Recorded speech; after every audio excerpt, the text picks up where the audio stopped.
کچھ لوگ ہیں جو ہمارے شیعہ جوانوں کے ہاں خود بھی سوشل میڈیا پہ ہوں بہت زیادہ فیمس ہو چکے ہیں، اسٹیٹس لگائے جاتے ہیں ان کے، یہ جی شیعہ ہو گئے ہیں، یہ جی محب اہل بیت ہے۔ ایسا بالکل بھی نہیں ہے۔ وہ میں شاعر تو نہیں ہوں، بہرحال ایک جملہ ہے، پتہ نہیں آدھا الٹا پلٹا ہو جائے کہ ان کے لیے شروع سے ہی لعنت اتری ہے، تو جن کے لیے لعنت اتری ہو وہ ان کے حق میں نہیں ہے، ان کے نصیب میں نہیں ہے۔ چار اچھی باتیں اس لیے کرتے ہیں چونکہ ہم اچھے دروازے پہ ہیں، جن کو ہم مانتے ہیں اچھائی ہی اچھائی ہے۔ پھر جب ہمارے جوان ان کی طرف متوجہ ہو جاتے ہیں، ان کے گرویدہ ہو جاتے ہیں، ان کو بڑا اچھا اور ان کی ترویج شروع کر دیتے ہیں، پھر وہ آپ کے اذہان میں شبہات ڈالنا شروع کر دیتے ہیں۔ مثلا ایک انجینئر صاحب ہیں آج کل، وہ بہت فیمس ہیں، ہم نے ان کو پتہ نہیں کیا کچھ سمجھا ہوا ہے، سب سے بڑا دشمن ہے اہل بیت۔ جو علی کی ولایت کا منکر ہے وہ شیعہ ہو سکتا ہے، وہ اس کا اہل بیت سے تعلق ہو سکتا ہے، اور جوانوں کے ذہنوں کو اپنی جہالت کے ذریعے مخلوط کر رہا ہے۔ سوال کیا گیا تھا کہ جی وہ ولایت امیر المومنین پر دلیل مانگ رہا ہے، اور اس نے کہا ہے کہ وہی جو ہے نا وہ فقط نبی پہ نازل ہوتی ہے، لہذا ہم علی کو اگر ولی نبی کے بعد امام مانے تو وہی کا سلسلہ تو رک گیا ہے۔ پہلی بات تو یہ ہے، قرآن مجید کی ایک آیت ہے وَأَوْحَيْنَا إِلَىٰ أُمِّ مُوسَىٰ، اگر وہی نبی کے ساتھ خاص تھی تو یہ اللہ جو کہہ رہا ہے ہم نے ام موسیٰ کی طرف وحی کی، تو وہ کون سی نبی تھی؟ توجہ ہے، میں سادہ گفتگو جو سوالات ہیں انشاءاللہ اسی سے موضوع بن جائے گا۔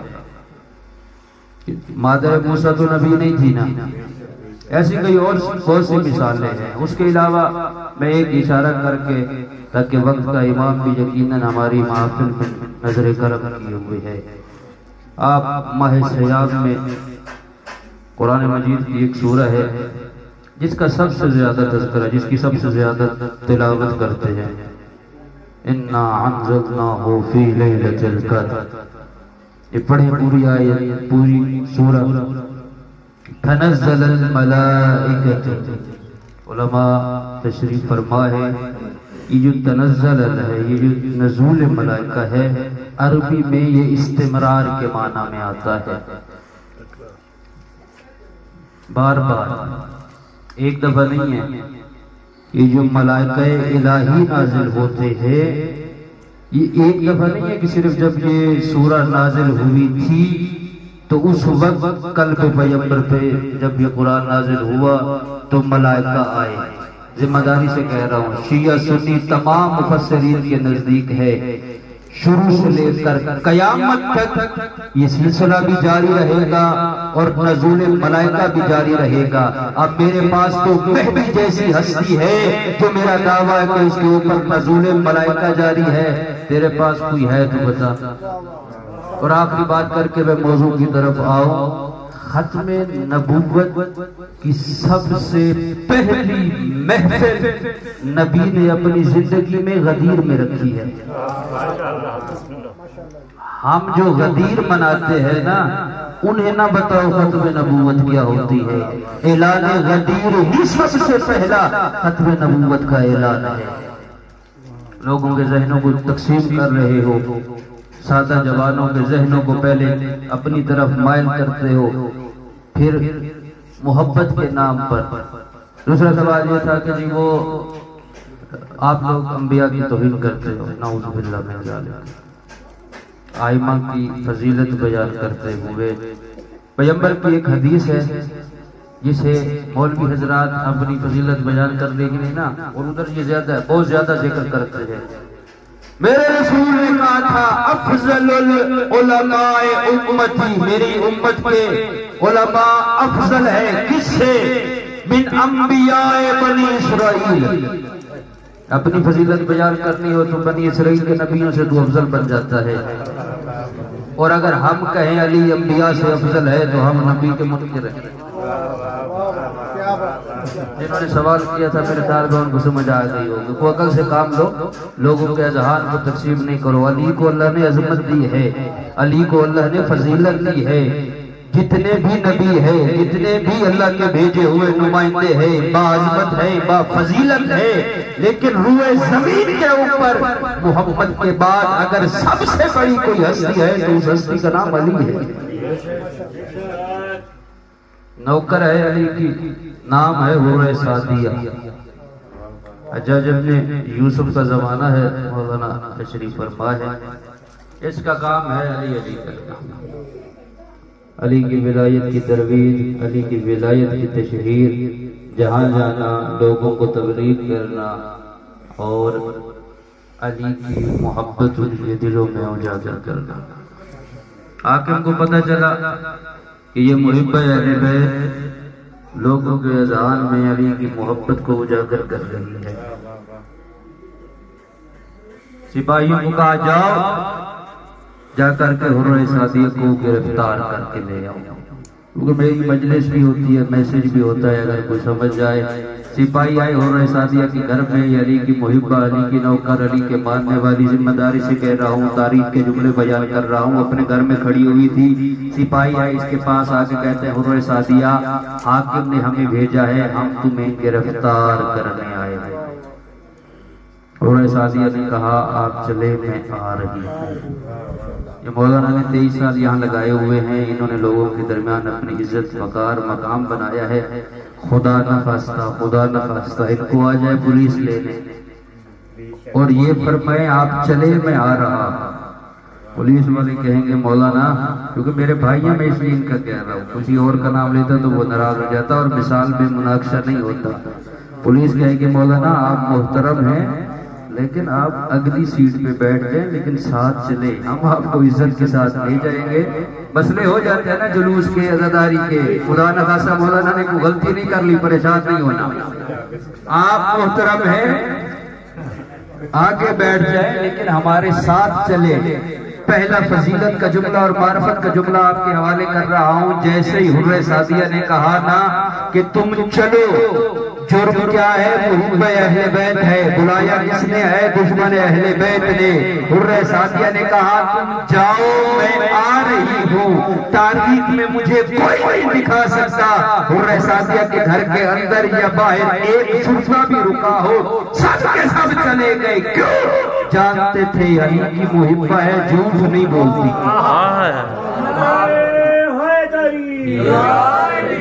کہا ہے میں آ رہی ہوں تو آئے گی۔ اب گئی ہے حور سعدیہ حاکم کے دربار میں، جی کیوں بلایا ہے؟ حاکم صاحب نے حجاج ابن یوسف تھا، پریشان نہیں ہونا کہ کون سا حاکم تھا۔ حجاج ابن یوسف کہتا ہے میں نے سنا ہے تو اپنے مولا آقا علی کو اصحاب پیغمبر پر فضیلت دیتی ہے، تو کہتی ہے کہ علی فلاں فلاں فلاں سے افضل ہے۔ حور سعدیہ کہتی ہے تو نے غلط سنا۔ آپ لوگوں کی خاموشی کی قسم، وہ بھی پریشان ہو گیا، وہ کہتا ہے میں نے سنا ہے تو نے کہا ہے۔ حور سعدیہ کہتی ہے جس طرح میں نے کہا ہے اس طرح مجھے کسی نے بتایا ہی نہیں ہے۔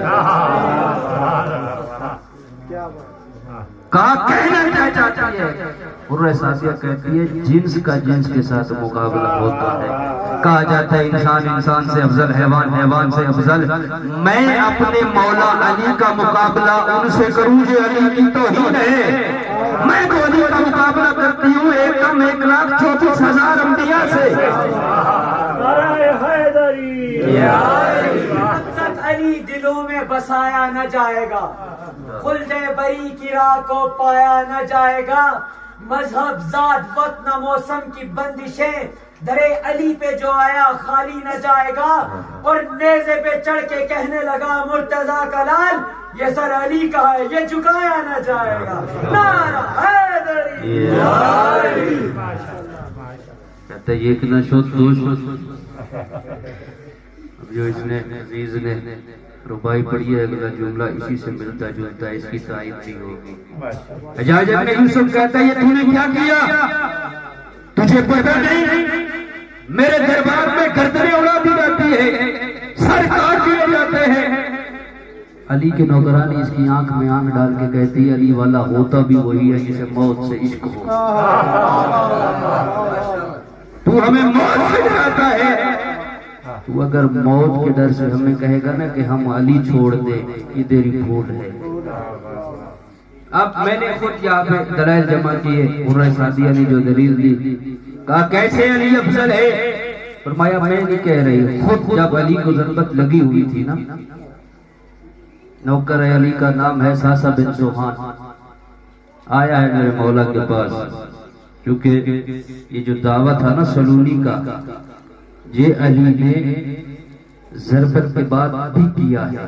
تو ایک ہے کہ اس وقت کیا ہے کیونکہ ایک حسرت تھی علی کے اندر، اور اکثر علی اس کا اظہار اپنے قریبی ساتھیوں سے کرتے تھے کہ اللہ نے علی کو اتنا علم دیا ہے، اتنا علم دیا ہے کہ وہ علم علی کے سینے میں ٹھاٹے مار رہا ہے، لیکن چیخ کے علی کہتے تھے علی مجبور ہے، اب بات آ گئی ہے تو سن لو، اللہ نے علی کو علم دیا ہے، علی کے پاس علم ہے، ایک تو لینے والا کوئی نہیں ہے۔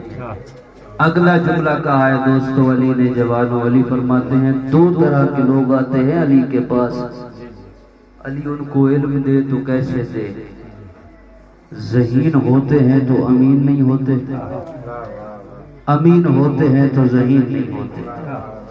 میں اس ذہین کا کیا کروں جو امانت دار نہیں ہے، اور میں اس امین کا کیا کروں جو امین تو ہے لیکن ذہین نہیں ہے؟ اس لیے صادق آل محمد ارشاد فرماتے ہیں نااہلوں کے سامنے ہمارے فضائل نہ پڑھا کرو، کیوں؟ جب ہمارے فضائل کے سامنے پڑھو گے یہ اللہ کے رازوں میں سے راز ہے، جب یہ نااہل نہیں سمجھے گا میرا بھی دشمن بن جائے گا، تمہارا بھی دشمن بن جائے گا۔ ضربت لگی ہوئی ہے، ساسا کہتا ہے مولا کچھ سوال پوچھنے ہیں، مولا فرماتے ہیں پوچھ۔ عرض کرتا ہے مولا آپ افضل ہے یا جناب عیسیٰ؟ توجہ ہے آپ لوگ سننے کے اگر موڈ میں ہیں، مولا آپ افضل ہے یا جناب عیسیٰ؟ علی فرماتے ہیں ساسا مرد اپنی تعریف کرے یہ مردانگی نہیں ہے۔ کہتا ہے نہیں مولا بیان فرمائے۔ علی فرماتے ہیں میں دو پہلو بتلاتا ہوں خود فیصلہ کر لینا۔ جی مولا ارشاد فرمایا۔ مولا فرماتے ہیں ساسا ذرا انصاف کر، ذرا غور کر، وہ نبی تھا میں ولی ہوں، وہ بھی اللہ کی حجت میں بھی اللہ کی حجت، لیکن جب اس کی ماں گئی تھی نا بیت المقدس کی طرف اللہ کی آواز آئی تھی اے مریم تو مقدس ہے، تیرا مقام ہے، تو بطول ہے، تو بشرف ہے، لیکن یہ میرے اس گھر کے قریب نہ آنا، کیوں یہ عبادت گاہ ہے، سچا خانہ نہیں ہے، یہ عبادت گاہ ہے، سچا خانہ نہیں ہے۔ علی فرماتے ہیں ساسا جا پوری دنیا سے پوچھ لے، عرب کے ایک ایک بندے سے پوچھ لے، جب میری ولادت کا وقت قریب آیا میری ماں فاطمہ بنت اسد بیت اللہ کے قریب گئی نہیں ہے، اللہ نے خود میری ماں کو بلایا ہے۔ اب بتا جسے اللہ واپس بھیج دے وہ افضل ہوتا ہے یا جسے اپنے گھر میں بلائے وہ افضل ہوتا ہے؟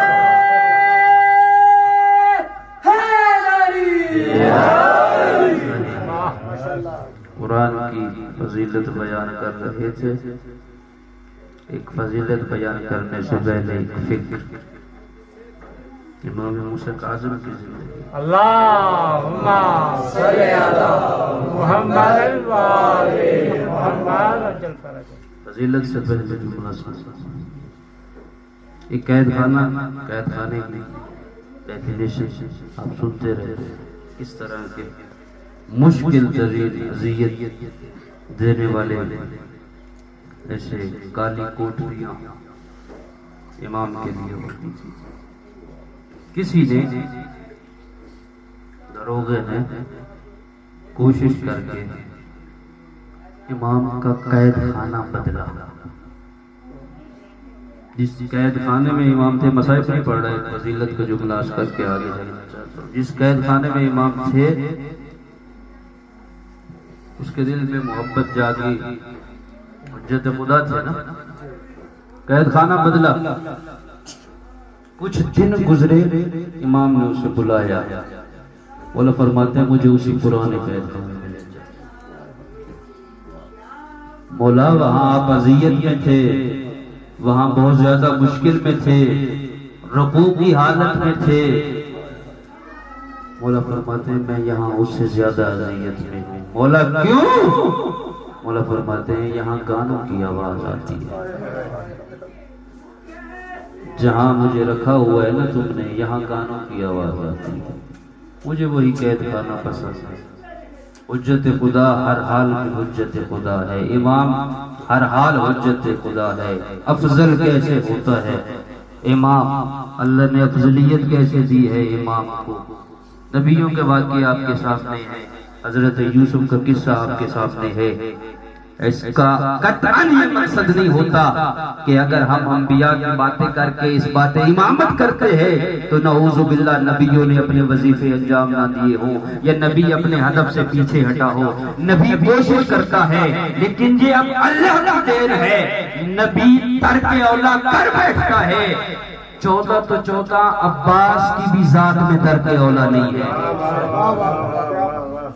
یہ ہستیاں ایسی ہیں۔ 14 تو معصوم ہے نا، منصوص من اللہ، عباس و اکبر و زینب و کلثوم سلام اللہ علیہا کی ذات میں بھی ترک اولا نہیں ہے،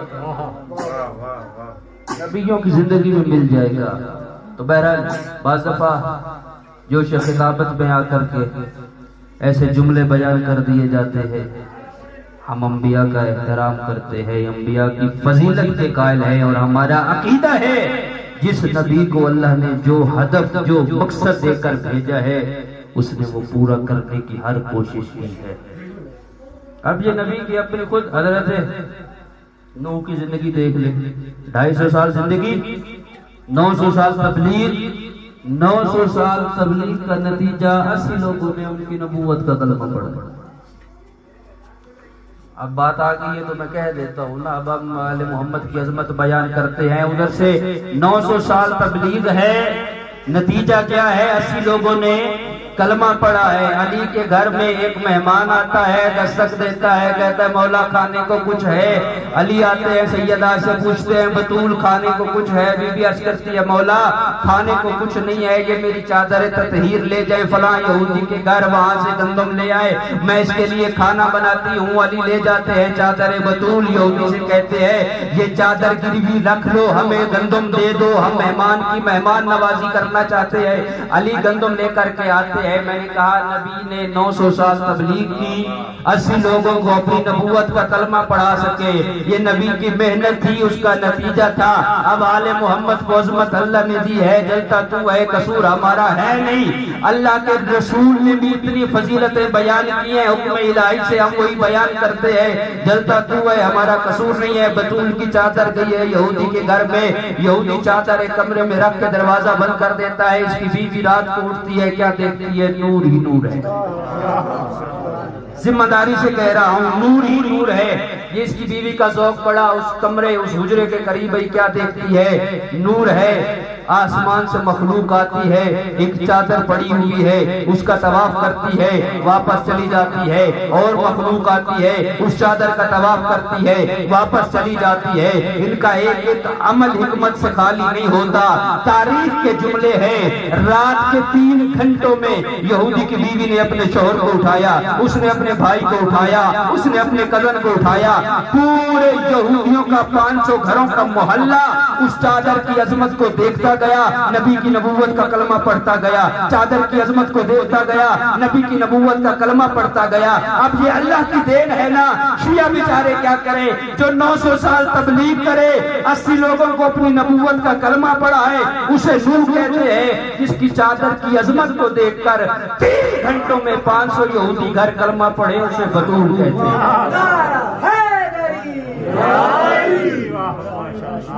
سیدہ طاہرہ فاطمہ الزہرا سلام اللہ علیہا السلام، اللہم صلی علی محمد وآلِ محمد۔ اللہ نے فضیلتیں دی ہے نا، اللہ نے باعظمت بنایا، اتنا تو اللہ نے انہیں باعظمت بنایا نا۔ امام موسیٰ کاظم کے بارے میں عرض کر رہا تھا، اللہم صلی علی محمد وآلِ محمد۔ کوشش کی امام کو صفحہ ہستی سے مٹانے کی، اور ہر گندی سے گندی، ہر رذیل سے رذیل کوشش کی، یہاں تک چلے گئے کہ ایک فاحشہ عورت کو بلایا، کہ امام کے پاس بھیجے، پھر نعوذ باللہ الزام لگا کے امام کو قتل کرتا ہی نہیں۔ بڑی ذمہ داری سے کہہ رہا ہوں، صرف جوش طاقت نہیں ہے، تاریخ آپ کے سامنے رکھ رہا ہوں۔ فاحشہ عورت گئی ہے امام کے سامنے جا کے، وہ جملے وہ الفاظ میں ممبر پہ نہیں کہتا، فاحشہ کا کام کیا ہوتا ہے۔ امام نے نہ اس کی طرف سر اٹھایا ہے نہ دیکھا ہے، یہ کھڑی رہی ہے، اپنی حرکتیں کرتی رہی ہے، امام اللہ کی عبادت کرتے رہے ہیں، امام سبوح قدوس کی تسبیح پڑھتے رہے ہیں۔ کچھ لمحے گزرے ہیں، امام نے ایک مرتبہ ایسے سر اٹھایا، فرمایا جا چلی جا، اپنی آخرت خراب نہ کر، بس یہی جملہ کہنا تھا۔ یہ فاحشہ واپس آئی ہے، جیسے ہی واپس آئی نا، جن ملعونوں نے بھیجا تھا نا، کہا ہم نے تجھے کس کام کے لیے بھیجا تھا، اے فاحشہ تو واپس کیوں آ گئی؟ ان کی آنکھوں میں آنکھیں ڈال کے کہتی ہے بکواس بند کرو، جب گئی تھی فاحشہ تھی، اب واپس آئی ہوں تو عابدہ بن گئی۔ یہ ہے کردار امام۔ اللہ نے ہمیں ایسے امام عطا کیے، ایسی ہستیاں عطا کی۔ آ تو سنیں ان کے دروازے پہ، دیکھ ان کے دروازے پہ ملتا کیا ہے۔ اللہ نے صفت کرم یا اپنے اندر رکھی ہے یا اپنی مخلوق میں ان ہستیوں کے اندر رکھی ہے۔ مانگ تو صحیح۔ ایک عالم دین پیغمبر کی اس نے حدیث پڑھی، من بقى على الحسین وابقى تبقى وجبت له الجنہ۔ کہتا رسول کی حدیث ہے، اس میں شک نہیں ہے، لیکن میں پریشان ہوں، اتنا چھوٹا عمل، اتنی بڑی جزا، تلاش جستجو ریسرچ شروع کر دی، مختلف لوگوں سے توجہ میری جانب ہے، لوگوں سے پوچھنا شروع کر دیا، پوچھتے پوچھتے جب نہ سمجھ آئی، 12ویں سے اس نے توسل کیا، مولا مجھے اس حدیث کا مفہوم سمجھائیں۔ مختلف توسل کیے، مختلف عمل کیے، ایک دن تھک کر کے جنگل کی طرف نکل پڑا کہ جب تک میں اس کا جواب تلاش نہ کر لوں، اتنا چھوٹا سا عمل، ایک آنسو، نتیجہ جنت۔ رسول کی حدیث ہے، پھر آگے رسول نے یہ بھی فرمایا ہے کہ جو اس حدیث میں شک کرے اس کی ولادت میں شک ہے۔ لیکن میں اس کی تشریح چاہتا ہوں، اس کی تفسیر چاہتا ہوں، اس کی وضاحت چاہتا ہوں۔ نکلا ہے گھر سے باہر، جا رہا تھا، راستے میں گھوڑے سوار ملا، پوچھتے ہیں شیخ عالم کہاں جا رہے ہو؟ کہتے میں یار پریشان ہوں، اپنے کسی کام کی وجہ سے جا رہا ہوں۔ وہ گھوڑے سوار کہتے ہیں اگر میں آپ کی مشکل کشائی کر دوں؟ کہتے میں نے بہت لوگوں سے پوچھنے کی کوشش کی ہے، مجھے کوئی مطمئن نہیں کر سکا، آپ کہہ رہے ہیں نا، میں آپ کے سامنے اپنا مسئلہ مدعا بیان کرتا ہوں، شاید آپ سمجھا دیں۔ گھوڑے سوار کہتے ہیں بتا تیرا کیا مسئلہ ہے؟ کہتا ہے میں نے رسول کی ایک حدیث پڑھی ہے کہ جو بندہ میرے بیٹے حسین پر روئے، رلائے یا رونے کی شکل بنائے، اللہ جنت واجب کر دیتا ہے اس کے اوپر۔ اے شخص یہ عمل اتنا چھوٹا ہے، جزا بہت بڑی ہے، اس کی وجہ کیا ہے؟ وہ گھوڑے سوار کہتا ہے میں تجھے ایک قصہ سناتا ہوں، ممکن ہے تجھے تیرے سوال کا جواب مل جائے۔ کہتا ہے جی سنائے۔ کہتا ہے ایک شخص تھا، بادشاہ تھا، شکار کرنے کے قصد سے گھر سے باہر نکلا، جنگل میں جب گیا ہے اپنے ساتھیوں سے دور ہو گیا ہے، اپنے ہم جو 7 افراد گئے تھے ان سے دور چلا گیا ہے، تلاش کرتے کرتے پیاس میں مبتلا ہو گیا ہے، نہ اب ساتھی مل رہے ہیں نہ پانی مل رہا، چلتے چلتے پیاس سے بھی نڈھال ہے، بھوک سے بھی نڈھال ہے، قریب المرگ تھا وہ بادشاہ، یا اسے ایک خیمہ نظر آیا، جس خیمے میں ایک بڑھیا ضعیفہ بیٹھی ہوئی تھی، ٹوٹل اس ضعیفہ کی ملکیت ایک بکری تھی، ایک گلاس دودھ کا تھا، ایک خیمہ اور ایک بستر تھا، جیسے ہی یہ بادشاہ اس خیمے کے قریب پہنچا ہے نا، اس بڑھیا نے خیمہ خالی کر کے اسے کہا تم آرام کرو۔ وہ جو دودھ کا گلاس پڑا ہوا تھا وہ اس بادشاہ کو دے دیا تاکہ اپنی پیاس بجھاؤ۔ وہ جو بکری تھی نا، اس ضعیفہ نے، اسے بڑھیا نے اس کو ذبح کر کے نا اس بادشاہ کو کھلا دی۔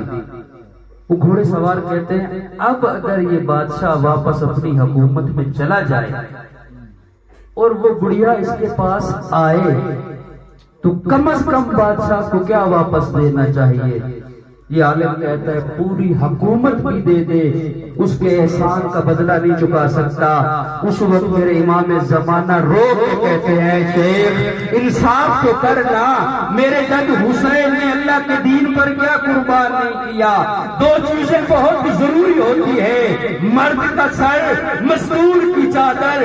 اللہ کے دین کو بچانے کے لیے ہمارے گھرانے نے اپنے سر بھی دیے ہیں، ارے چادریں بھی دی ہے۔ پھر وہ گھوڑے سوار کہتا ہے ذرا سوچ تو صحیح، ششمہ علی اصغر بھی قربان ہوتا ہے، کتنا بڑا مظلوم ہے حسین۔ میں نے شاید پہلے بھی روایت عرض کی ہے، اتنا پیارا تھا اصغر سید سجاد کو، اتنی محبت تھی میرے مولا سجاد کو، جب بھی مختار کی طرف سے کوئی بندہ آتا سید سجاد سب سے پہلے پوچھتے بتا اصغر کا قاتل پکڑا گیا ہے یا نہیں، اصغر کے قاتل کا سر آیا ہے یا نہیں۔ عزاداروں ایک وقت آیا، مختار نے علی اصغر کے قاتل کے سر کو بھیجا، جیسے ہی علی اصغر کے قاتل کا سر میرے امام کے ہاتھوں میں آیا، امام نے سر کو رکھ دیا۔